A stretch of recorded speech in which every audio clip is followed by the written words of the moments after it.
War, not averted but delayed. Such, it seems, might be the case with the contentious relationship between Earth and Mars in James S. A. Corey's second novel in the Expanse series. Hello everyone, I'm Philip Magnus, and I'm back with another Monday sci-fi review of a surprise surprise James S. A. Corey book. Caliban's War is a more ambitious work than its predecessor. It has every right to be. The heavy lifting of the ambitious world building has been done by Leviathan Wakes. There's no need to spend the time to define the big picture stuff, so the authors may instead concentrate on filling in all those details that the first book didn't get around to. To this end, Corey has elected to use not one, not two, but four point of view characters. Holden returns alongside book newcomers Prax, Bobby Draper, and Christian Avasarala. I've got a lot to say about each of them. Huge surprise, right? What's more, through Bobby and Avasarala, the novel allows Corey to show Earth in all its 24th century glory. Mars, while still left unexplored, is also made more familiar through Bobby's perspective as a Martian Marine and gunnery sergeant. The outer planets are represented through the breadbasket that is Ganymede, the center of Caliban's War's many troubles to come. And what a place it is. Enter Gunny, enter Prax. Bobby Draper is the scariest Marine you could imagine. A 2-meter tall giant capable of killing you in more ways than I could count. Which, honestly, not too difficult to think. I cannot count very high. She's but one of a whole regiment of Martian Marines stationed on Ganymede. Opposite them, a UN contingent doing the exact same thing. Watching, waiting, sizing each other up. That is until the Fire Nation attacks. Well, maybe not. But it's worse. A human protomolecule hybrid cuts through both sides in what has been a Cold War-style conflict and immediately ignites a deadly exchange of hostilities between the two superpowers. For Mars and Earth, this is a small skirmish, something that both factions can walk away from, with a lot of diplomacy and good faith. For Ganymede, it is the beginning of a death spiral. This is where Praxis' story begins. He is a botanist, and the first early tragedy he witnesses is the fall of the great mirrors that reflect light to the domes of Ganymede and allow their genetically modified vegetables to grow. This consigns the moon to a cascade of failures that will bring the breadbasket to ruin. The cascade is, in fact, one of the recurring figures in Caliban's War and is constructed altogether nicely. I quote, "The secret of closed system botanical collapse was this. It's not the thing that breaks you need to watch out for. It's the cascade. The first time he'd lost a whole crop of G. Kennan, it had been from a fungus that didn't hurt soybeans at all. The spores had probably come in with a shipment of ladybugs. The fungus took hold in the hydroponic system, merrily taking up nutrients that weren't meant for it and altering the pH. That weakened the bacteria Prax had been using to fix nitrogen to the point that they were vulnerable to a phage that wouldn't have been able to take them out otherwise. The nitrogen balance of the system got out of whack. By the time the bacteria recovered to their initial population, the soybeans were yellow, limp, and past repair. However, finish quotes, whatever you close quotes, that's the one.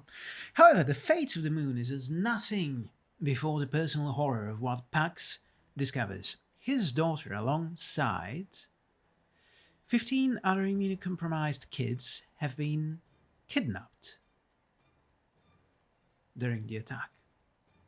This discovery puts him Prax, that is, on a collision course with no one else but the goddamned crew of the Rocinante, captained by Jimmy Jimbo Jim Holden.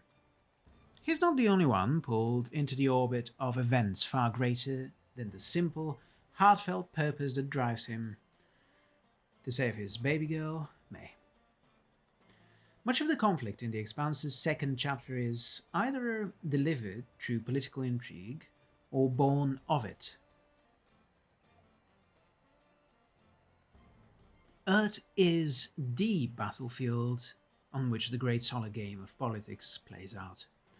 This is where Christian Avasarala is most at home, as assistant to the Undersecretary of the United Nations, the most powerful government in human history.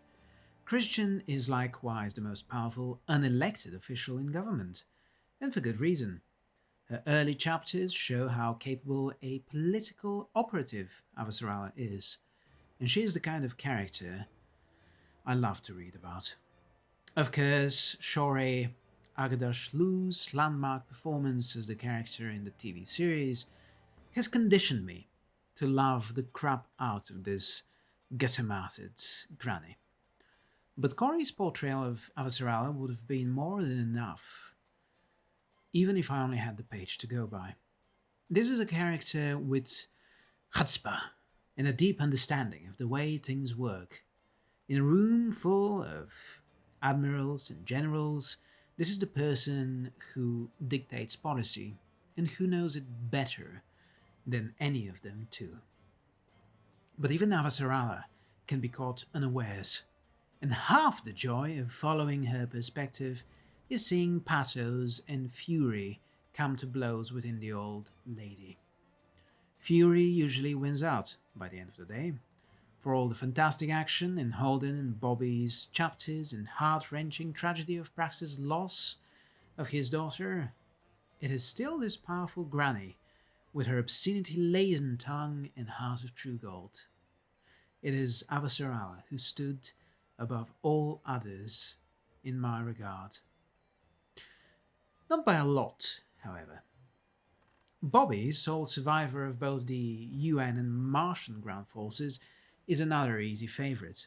Her character arc is defined by trauma, as well as the twin desires to 1. Help humanity avoid the deadly war it's being pushed into from the shadows, and 2. To get vengeance on the asshole hybrid who tore her friends in two.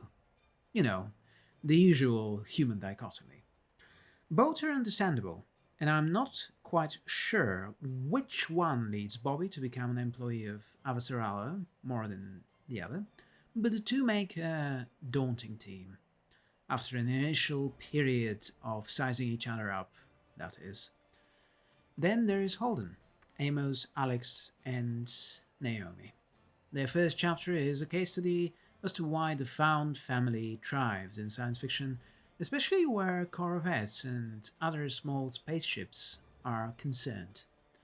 Of the lot, Jim and Amos have the most interesting arcs for me here. Holden, because he has gone down a dark road indeed, and is at risk of floundering before he can make it onto the other side, to the light. Amos, because of his relationship with Prax, and the intensity with which he goes about getting Prax and daughter May reunited. Amos is Prax's biggest advocate, so one scene highlights how easy that could have changed. I'll say no more for fear of spoilers, but Amos, you don't want to be on this guy's bad side. There's a lot about Amos that becomes clear, and many excellent character moments between him and Holden, him and Naomi, him and Prax. He even scores a few with Bobby and Avasarala late in the book. Naomi is more and more not only the tech whiz, but also the moral compass of the Rossi and her crew. It's a role that fits her, and it fits her well. Alex is more absent here. I don't have an awful lot to say about him outside of pointing out that this guy is such a talented pilot, he'd probably give a Jedi a run for their money. Do Jedi even use money? Caliban's War is an ambitious sequel, and though I don't have quite as much to say about it as I did for Leviathan Wakes, that is not owed to a decrease in quality. Rather, it is that I am too excited to jump into the next chapter in the series, Abaddon's Gate. Just you try and stop me. I will, of course... Well, I wrote this before I actually read Abaddon's Gate. I have since read it, so I will be reviewing it next week. But I can absolutely promise you it's going to be a fun little video. If you enjoyed this one, please don't hesitate to share this video with all your friends, all your enemies, to everyone who might benefit to it, and many who might not. Of course, send this to your friends, to your family, to your grandma. Subscribe.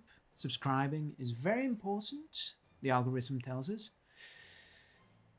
And smash that like button. Tell me in the comments, have you had the chance to read Caliban's War or anything else by James S.A. Corey? How about the most influential space opera novel that you've read? Tell me about it. Maybe I've read it, maybe I haven't. And if I haven't, should I? I probably will. I'm Philip Magnus. You're not. And I'll see you next time. Bye!